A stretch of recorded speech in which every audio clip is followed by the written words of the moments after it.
it's really interesting because I think, to be fair, at the time, some people were rather surprised that you moved from, the bright lights of EUREX, and it was on such a roll at that point in time in a huge market. And suddenly you find yourself in Leipzig, which, as I say, I do think is a beautiful city, but it isn't a dynamic financial center, certainly in the way that Frankfurt is. Was it a bit of a shock to the system to move to EEX, or did you already have a clear idea of the potential of the business? Indeed, that was one of the reasons why I moved. I thought there's a lot of potential in the commodity space that is untapped and that can be developed. In some sense, the commodity markets were at least a decade behind in their market development and market maturity compared to the financial markets that we're dealing with in EUREX. So I saw the opportunity. I mean, electronic trading did just start at that time in the commodity markets.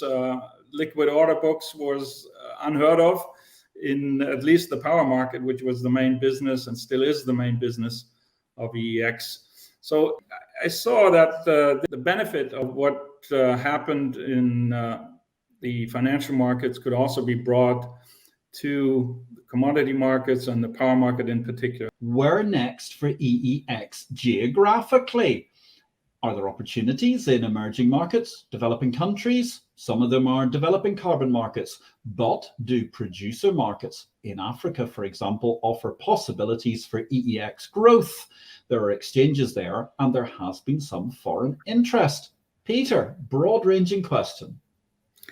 It is, and it's one that's probably not asset class specific, because obviously the development of the carbon markets will depend on schemes, ETS, mandatory schemes being introduced by governments around the world, which is happening, but it's really not clear where the next one will actually be placed. We're involved in designing them in all parts of the world, really, but the speed will be driven by government decisions locally. On the other hand, you have the voluntary carbon market, which is global by nature.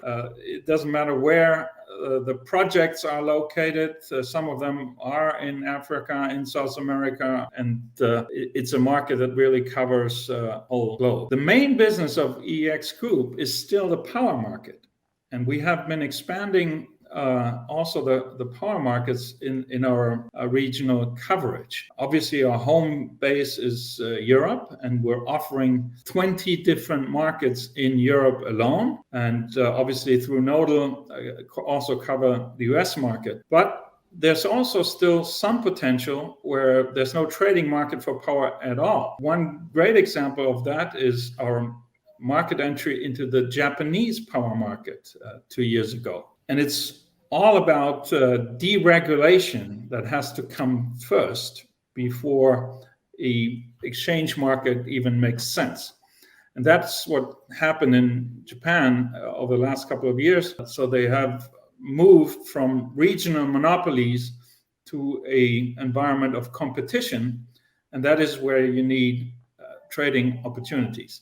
And that's then a great opportunity for us to bring our knowledge and also our international community together with the local community so that a market can be created. And that's been a wonderful success story in our regional expansion, and Japan is just another example of that, the most recent one.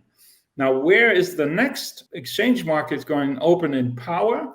Also will depend on where the next deregulation and competitive environment for producers and consumers will be created, because that's a prerequisite for an exchange market to work.